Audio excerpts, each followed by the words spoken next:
بسم الله الرحمن الرحيم.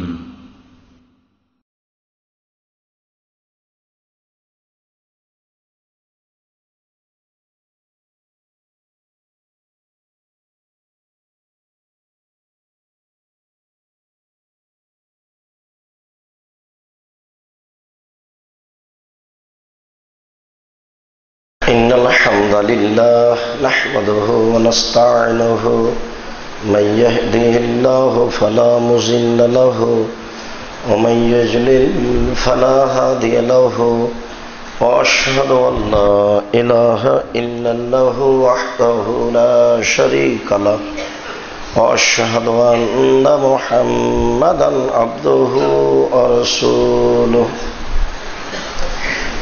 أما بعد فإن خير الحديث كتاب الله وخير الهدى هدى محمد صلى الله عليه وسلم وشر الأمور محدثاتها وكل محدثة بدعة وكل بدعة ضلالة وكل ضلالة في النار. أعوذ بالله من الشيطان الرجيم. ومن أحسن قولا ممن دعا إلى الله وعمل صالح وقال إنني من المسلمين.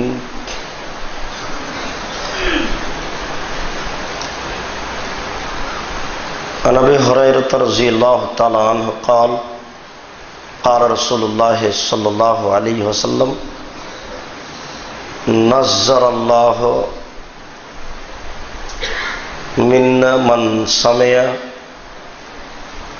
شيئا ثم بلغ كما سمع رواه أبو داود بسند صحيح. عن أبي هريرة رضي الله تعالى عنه قال قال رسول الله صلى الله عليه وسلم وما اجتمع قوم في بيت من بيوت الله يتلون كتاب الله ويتدارسونه بينهم إلا نزلت عليهم السكينة وغشيتهم الرحمة وحفتهم الملائكة وذكرهم الله فيمن عنده ومن بط به عمله لم يسرع به نسبه رواه مسلم. عن أبي هريرة رضي الله تعالى عنه قال قال رسول الله صلى الله عليه وسلم لا غدوة في سبيل الله أو روحة خير من الدنيا وما فيها رواه البخاري ومسلم. সম্মানিত মসজিদের মুসল্লি, প্রশংসা আল্লাহর জন্য, শান্তি অবতীর্ণ হোক আল্লাহর রাসূলের উপর সাল্লাল্লাহু আলাইহি ওয়াসাল্লাম। আজ জুমার খুতবায় বক্তব্যের বিষয় আল্লাহর পথে দাওয়াতের গুরুত্ব। যারা আল্লাহর পথে দাওয়াত দেন তাদের মর্যাদা আল্লাহর নিকটে কেমন? অবশ্যই এর পূর্বের বাক্য হতে হয় আল্লাহর পথে দাওয়াত দেওয়া জরুরি। আল্লাহর পথে দাওয়াত দেওয়া জরুরি, এটা চূড়ান্ত। যেহেতু আল্লাহর পথে দাওয়াত দেওয়া চূড়ান্ত, এটা একটা জরুরি কাজ এবং অতীব গুরুত্বপূর্ণ ভারী কাজ।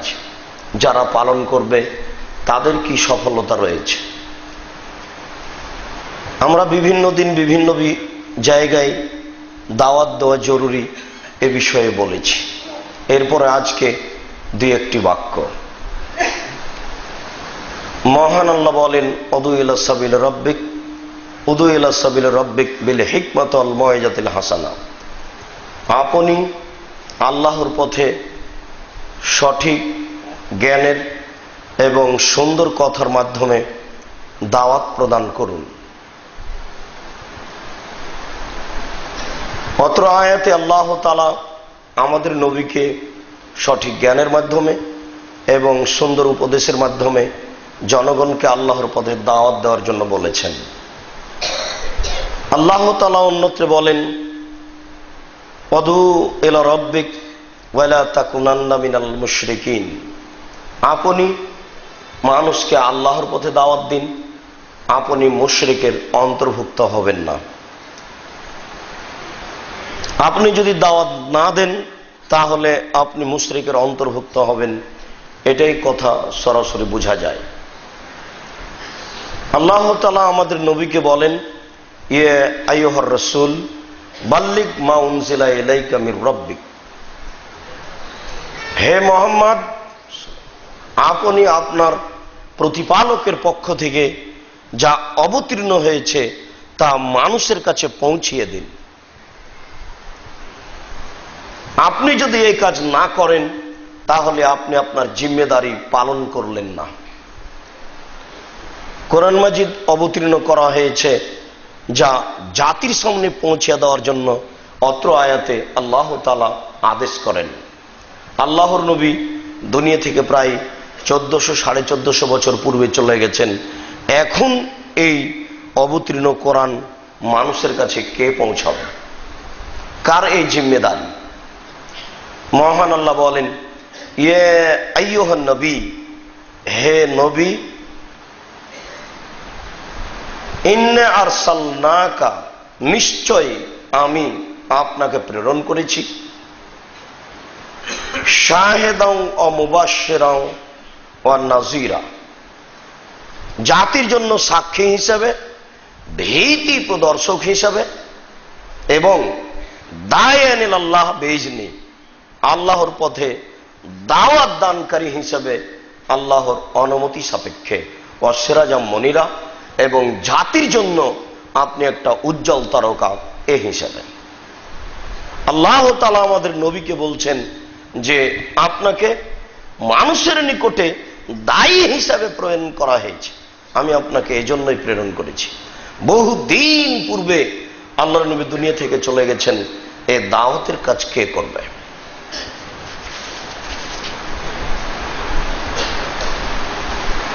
আল্লাহ তাআলা অন্যত্র বলেন, কুল হাযিহি সাবিলি আদউ ইলাল্লাহ, হে নবী আপনি বলুন এটা আমার পথ, আমি এ পথে মানুষকে দাওয়াত দিই, আলা বাসিরা, জাগ্রত জ্ঞান সহকারে, স্পষ্ট দলিল সহকারে, আনা অমানিত্তাবানি, আমি এবং যারা আমার অনুসারী তারা এর দাওয়াত দেয়।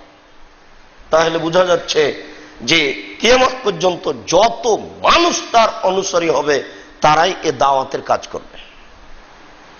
সুবহানাল্লাহ। আপনি বলুন আমি আল্লাহর পবিত্রতা বর্ণনা করছি, ওয়া আনা মিনাল মুশরিকিন, ওমা আনা মিনাল মুশরিকিন, আমি মুশরিকদের অন্তর্ভুক্ত নই। যারা দাওয়াত দিবে না তারাই হচ্ছে মুশরিকের অন্তর্ভুক্ত। এবং আপনি এ কথা বলুন যে আমি মুশরিকের অন্তর্ভুক্ত নই, আমি আপনার একাত্মতা প্রকাশ করি, আমি আল্লাহর পথে মানুষকে দাওয়াত দিই, এবং যারা আমার অনুসারী তারাও আল্লাহর পথে দাওয়াত দেয়। এই বাক্য প্রমাণ করে যে কিয়ামত পর্যন্ত যত মানুষ রাসূলের অনুসারী হবে সকল মানুষকেই আল্লাহর পথে দাওয়াত দিতে হবে। সকল মানুষের জন্যই এটা জরুরি। রাসূল সাল্লাল্লাহু আলাইহি ওয়াসাল্লাম বলেন, আল উলামা ওয়ারাসাতুল আম্বিয়া, নিশ্চয় নবীগণ, নিশ্চয় আলেমগণ নবীগণের উত্তরাধিকারী। লাম ইয়ারসুদ দিরহাম ওয়ালা দিরহাম, কোন নবী কোন আলেমকে অর্থ সম্পদের উত্তরাধিকারী করেননি। ওয়ালাকিন ওয়ারাসুল ইলমা, সকল নবী আলেমদেরকে বিদ্যার উত্তরাধিকারী করেছেন। তাদেরকে বিদ্যা অর্জন করতে হবে উপযুক্ত, এবং জাতির সামনে দাওয়াত দিতে হবে। এই জিম্মেদারি রাসূল সাল্লাল্লাহু আলাইহি সাল্লাম দিয়ে গেছে। একাধিক আয়াত দ্বারা এটাই প্রমাণ হয়।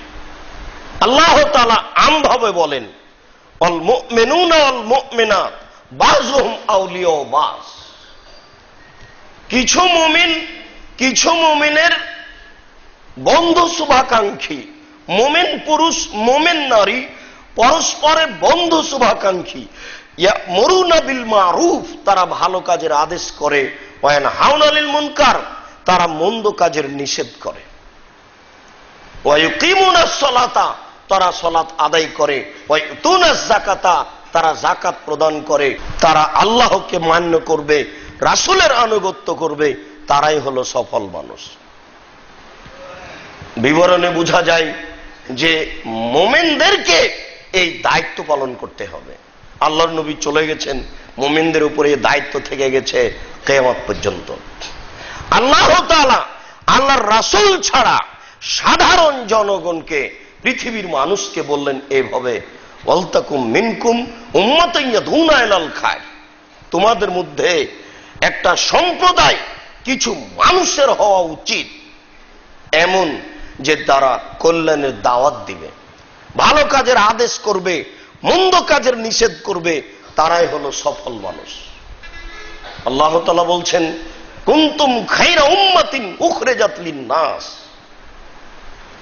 তোমরা এমন একটা সম্প্রদায় যাদের উত্থান ঘটানো হয়েছে মানুষের কল্যাণের জন্য। তা'মুরুনা বিল মারুফ ওয়া তানহাউনা আনিল মুনকার, তোমরা ভালো কাজের আদেশ করবে, মন্দ কাজের নিষেধ করবে। ভালো কাজের আদেশ করা, মন্দ কাজের নিষেধ করা মুমিনের জন্য জরুরি। এই সব আয়াতগুলির ব্যাখ্যা আমরা আল্লাহ রাসূলের ওই কথাটা ধরে নিতে পারি। রাসূল সাল্লাল্লাহু আলাইহি সাল্লাম বললেন, মানরা মিনকুম মুনকারান ফালিগাইয়িরহু বিয়াদিহি, কেউ যদি কোনো অপছন্দ কিছু দেখে, মন্দ কথা, মন্দ কর্ম, তাহলে সে যেন জোরপূর্বক শক্তি প্রয়োগ করে তা বন্ধ করার চেষ্টা করে। এটা আপনারা আমার জিম্মেদারি। ফাইলাম ইস্তাতে, যদি সম্ভব না হয় তাহলে ফাবে নিসানিহি, মুখের মাধ্যমে এই অন্যায়ের প্রতিরোধ করবে, এই অন্যায়কে ঠেকানোর চেষ্টা করবে। ফাইলাম ইস্তাতে, যদি সম্ভব না হয় ফাবে কালবেহি, অন্তর দ্বারা ঘৃণা করে এই অন্যায়কে ঠেকাবে। এই তিনটি পদ্ধতিতে মানুষ দাওয়াত দিবে। সরাসরি অন্যায়কে ঠেকাবে, নইলে মুখে অন্যায়কে ঠেকানোর চেষ্টা করবে, নইলে অন্তরে অন্যায়কে ঘৃণা করবে। এটাই হচ্ছে আপনার আমার জরুরি জিম্মেদারি। আবু হুরায়রা রাদিয়াল্লাহু তাআলা আনহু বলেন, রাসূল সাল্লাল্লাহু আলাইহি ওয়াসাল্লাম বলেছেন যে সাইয়্যিদুশ শুহাদায়ে হামজা ইবনে আব্দুল মুত্তালিব, শহীদদের সর্দার হচ্ছেন আব্দুল মুত্তালিবের ছেলে হামজা।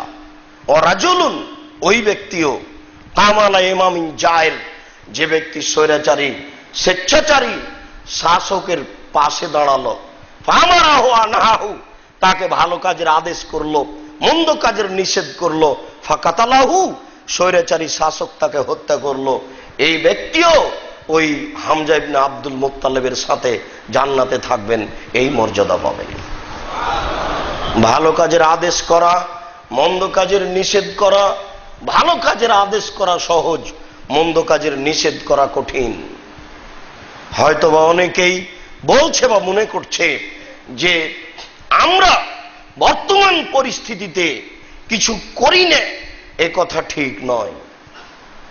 বলছি এটাই ঠিক। যেটা সকালে বলছিলাম, জুলুমের ফল ভোগ করতেই হবে, অত্যাচারের ফল ভোগ করতেই হবে, আজ হোক আর কাল হোক। অত্যাচারের ফল ভোগ করতেই হবে, আজ হোক আর কাল হোক, একদিন না একদিন ভোগ করতেই হবে। মানুষ ভালো কি মন্দ সেটা পরে, 40 বছর পরে একজন মানুষের বিচার হওয়ার বৈধ কোনো সূত্র থাকতে পারে, এটা শরীয়ত মানে না। যদিচ এর ফলাফলে বলা যেতে পারে যে এটা হচ্ছে গণতন্ত্রের ফল, এটা বিচার নয়। এটা কেউ বুঝতে চায় না। যারা ছুটে বেড়াচ্ছে, যারা বদনাম করছে, যারা রাস্তাঘাটে নেমে গেছে, তারা বুঝতে পারে না যে এটা গণতন্ত্রের ফল। গণতন্ত্র না হলে 40 বছর পরে বিচার হতো না, শরীয়ত দিয়ে বিচার হবে না। আপনাকে এটাই জানতে হবে, এটা শিখতে হবে। যারা মাঠে আছে তারা ভুল বুঝেছে, তাদেরকে আবার পরে বুঝতে হবে যে ঘটনা কেন এমন, এটা কেন হলো, এমন কেন হচ্ছে। তোমারও হবে, আমারও হবে। যদি তুমি এই পথে থাকো হবেই। কেননা এ একটা হচ্ছে বস্তু, অকেজ বস্তু, আগাছা। গণতন্ত্র ভালো মন্দ বুঝে না, ওর কাছে ঠিক বেঠিক কোনো জিনিস নেই, ওর কাছে কোনো হিতাহিত জ্ঞান নেই, ওর কাছে কোনো বোধগম্য নেই, ওর কাছে কোনো বোধোদয় নেই। কাজে ওখানে কল্যাণের কোনো আশা করা যায় না। এটা একটা প্রহসন মাত্র, এটা আপনাকে ভাবতে হবে, মনে করতে হবে। এই জন্য ওই পথ থেকেই ফিরে আসা উচিত, আগেও ছিল, এখনো জরুরি। শুনুন, এ কথাই ঠিক। সৈয়দুস শুহাদায়ে হামজা ইবনে আব্দুল মুত্তালিব, শহীদদের সর্দার হচ্ছেন হামজা ইবনে আব্দুল মুত্তালিব। ওরাজুলুন, ওই ব্যক্তিও, ওরাও কারা? কামায়লা ইমামিন জায়ের, যে ব্যক্তি স্বৈরাচারী শাসকের পাশে দাঁড়ালো। হক পথ থেকে দাঁড়াতে হবে আপনাকে। স্বৈরাচারী শাসকের পাশে দাঁড়ালো, ফামারাহু আনাহু, তাকে ভালো কাজের আদেশ করলো, মন্দ কাজের নিষেধ করলো, ফাকাতালাহু, স্বৈরাচারী শাসক তাকে হত্যা করলো। এই ব্যক্তিও হামজা ইবনে আব্দুল মুত্তালিবের সাথে থাকবেন। আল্লাহ রাসূল বলছেন, পৃথিবীতে একেবারে পৃথিবীর জন্ম থেকে নিয়ে পৃথিবীর মৃত্যু পর্যন্ত যত মানুষ এসেছে, যত মানুষ আছে, যত মানুষ আসবে, সমস্ত মানুষের শহীদের পথে যারা আছে, তার মধ্যে সবচেয়ে দামি মানুষ হচ্ছেন হামজা ইবনে আব্দুল মুত্তালিব। হামজা ইবনে আব্দুল মুত্তালিবের সাথে আরো থাকবে। আল্লাহ রাসূল বলেছেন, যারা স্বৈরাচারী শাসককে মুখের উপরে ভালো কাজের আদেশ করতে পারে, মন্দ কাজের নিষেধ করতে পারে, তখন স্বৈরাচারী শাসক তাকে হত্যা করে, জেলসুলি, ফাঁসি দিবে, হত্যা করবে। এটাই ঠিক। কিন্তু আপনি দেখেন আপনি ভুল পথে আছেন কিনা, এবং আপনার পথে নেমে যাওয়াটা যেভাবে নেমেছেন সেটা বৈধ কিনা। হাদিস 6 স্থানে ঠিক আছে, কিন্তু আমি আর আপনি ভাবি আমার পথটা ঠিক কিনা। আমার পথ যদি ঠিক না হয়, তাহলে হাদিসের মর্যাদা কিন্তু অর্জন করা যাবে না। আমরা দাওয়াতের গুরুত্বে বলতে পারি, মহান আল্লাহ বলেন, ওমান আহসানু কওলাম মিম্মান দা ইলাল্লাহ ওয়া আমিলা সালেহ, ওর চেয়ে উত্তম ব্যক্তি কে হতে পারে যে মানুষকে আল্লাহর পথে দাওয়াত দেয় এবং সৎ আমল করে। দাওয়াতের সাথে সাথে আর একটা কথা লেগে গেছে, দায়ী, যে দায়ীকে সৎ আমল করতে হবে। এটা খুব জটিল।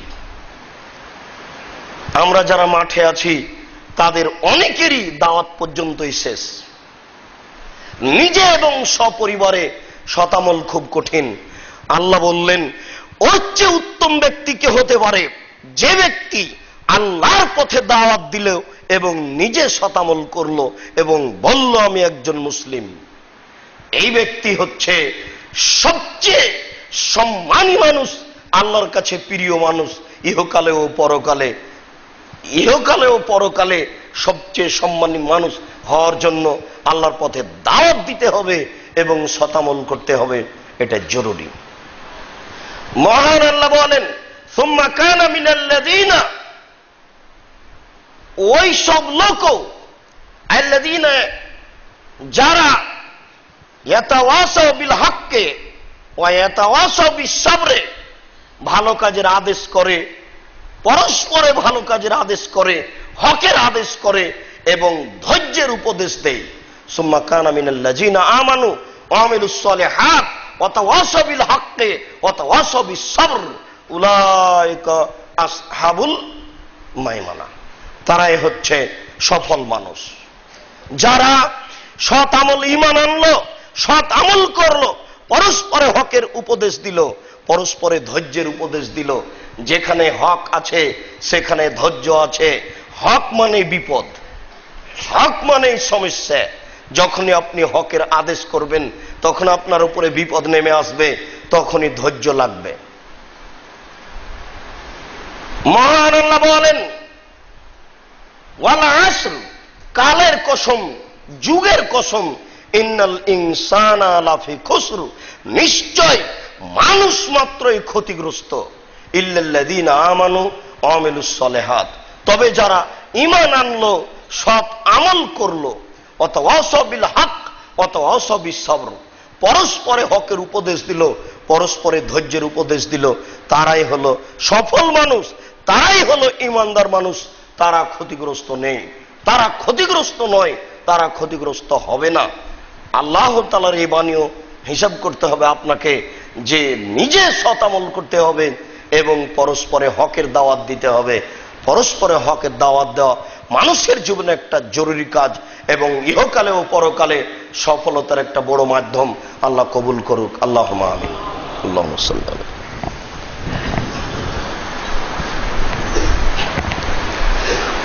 আলহামদুলিল্লাহ ওয়াহদা ওয়াসসালাতু ওয়াসসালামু আলা মান লা নাবিয়্যা বাদা। আবু হুরায়রা রাদিয়াল্লাহু তাআলা আনহু বলেন, রাসূল সাল্লাল্লাহু আলাইহি ওয়াসাল্লাম বলেছেন, নাযযারাল্লাহু ইমরান সামিয়া মিন্না শায়ান। আল্লাহ ওই ব্যক্তিকে সফল করেছেন, ওই ব্যক্তি ইহকালেও সফল পরকালেও সফল, যে ব্যক্তি আমার কাছ থেকে কিছু শুনল, সুম্মা বাল্লাগাহু কামা সামিয়া, এরপরে যেভাবে শুনেছে সেভাবে আরেকজনের নিকটে পৌঁছিয়ে দিল।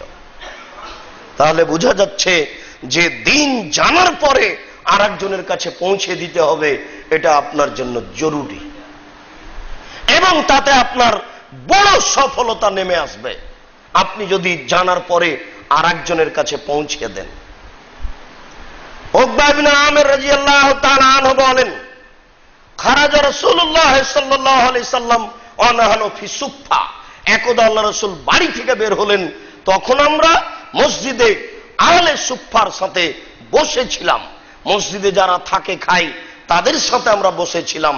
আল্লাহ রাসূল এসে বললেন যে, কে আছে এমন, এক দুই এলা বোথানা বিল আকিক, কে আছে তোমাদের এমন যে আকিক নামক জায়গায় অথবা বোথা নামক জায়গায় যাবে, কথার কথা রেলগেটে যাবে, নওদাপাড়া যাবে, ফায়েজিদো সেখানে পাবে, না কাতায়নে কওম আইনে মোটা তাজা দুইটি উট, বেগাইরি ইসমিন আলা কাতে রাহামিন, সেখানে জোরপূর্বক উট দুটি ছিনিয়ে নেবে না এবং পাপের মাধ্যমেও নিবে না, অন্যায়ভাবে উট দুটি ছিনিয়ে নেবে না। ও নওদাপাড়া বাজারে বা রেলগেটে গেলেই পাবে, বোথা নামক বাজারে গেলেই দুটি দামি উট পাবে। সকালে গেলে এটা তোমাদের কে চায় না? সাহাবীগণ বললেন, কুল্লুনা ইহিব্বু, আমাদের সবাই চাই। দুইটা উট পাবো, 2 লক্ষ টাকা দাম, আবার বলছেন মোটা তাজা, তাহলে আরো অনেক দাম, সবাই তো চাই। তখন আল্লাহ রাসূল বললেন, তাহলে শোনো,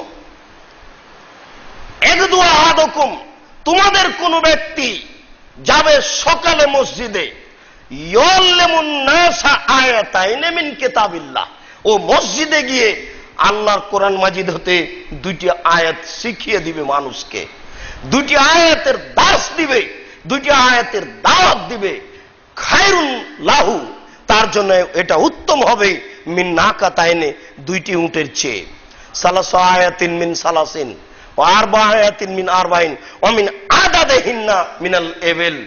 মসজিদে গিয়ে যত আয়াতের দার্স দিবে তত আর উটের চেয়ে বেশি মর্যাদা পাবে, যত আয়াতের দাওয়াত দিবে তত উটের চেয়ে বেশি মর্যাদা অর্জন করবে। শুনুন, মসজিদে গিয়ে 2টি আয়াত শিখিয়ে দিলে, 2টি উট দান করলে যা নেকি হয় তাই হবে, 3টি আয়াত শিখিয়ে দিলে, 3টি আয়াত দান করলে যা নেকি হয় তাই হবে, 4টি আয়াত শিখিয়ে দিলে 4টি উট দান করে যা নেকি হয় তাই হবে। এইভাবে যত কোরআনের হাদিসের দাস দিবে, এইভাবে তার উটের সম পরিমাণ নেকি হয়ে যাবে। মুসলিম এ কাজ কে করে? আল্লাহর পথে দাওয়াত দিলে তার একটা বড় সফলতা রয়েছে, কিন্তু করে কে? কে করবে এই কাজ? আবু হুরায়রা রাদিয়াল্লাহু তাআলা আনহু বলেন, রাসূল সাল্লাল্লাহু আলাইহি ওয়াসাল্লাম বলেছেন, মুরসাল সূত্রে হাসান থেকে বর্ণিত রয়েছে, কানা সোয়েলা রাসূলুল্লাহ সাল্লাল্লাহু আলাইহি ওয়াসাল্লাম আন রাজুলাইনে কানা ফি বানি ইসরাইল, বানি ইসরাইলের 2 জন লোকের মর্যাদার ব্যাপারে রাসূলকে জিজ্ঞাসা করা হয়েছিল। বানি ইসরাইলের 2 জন লোকের মর্যাদার ব্যাপারে রাসূলকে জিজ্ঞাসা করা হয়েছিল। আদহুমা, 2 জনের একজন, ইসাল্লিল মাকতুবা ওয়ায়াল্লামুন নাসা খায়রান, 2 জনের একজন শুধু ফরজ সালাত আদায় করত আর মানুষকে তালিম দিত, শিক্ষা দিত, ফরজ সালাত আদায় করত আর মানুষকে শিক্ষা দিত। ওয়াল আখার অপরজন ইয়াকুমুল লাইলা ওয়া ইয়াসুমুন নাহারা রাতে তাহাজ্জুদ পড়তো আর দিনে সিয়াম থাকতো, রাতে তাহাজ্জুদ পড়তো আর দিনে সিয়াম থাকতো। আইয়ুহুমা আফজাল, দুইজনের কোনজন উত্তম বলেন তো? আল্লাহ রাসূলকে জিজ্ঞাসা করা হলো এই দুইজন সম্পর্কে। বানি ইসরায়েলের মধ্যে দুইজন লোক এই কাজ করত। তখন আল্লাহ রাসূল বলছেন ফাজলুল্লাযী ইয়াল্লামুন নাসা ফাজলুল্লাযী ইয়াকুমুস সালাহ ইয়াল্লামুন নাসাল খায়রা, ওই ব্যক্তির সম্মান যেই ব্যক্তি ফরজ সালাত আদায় করে এরপর মানুষকে দ্বীনের দাওয়াত দেয়।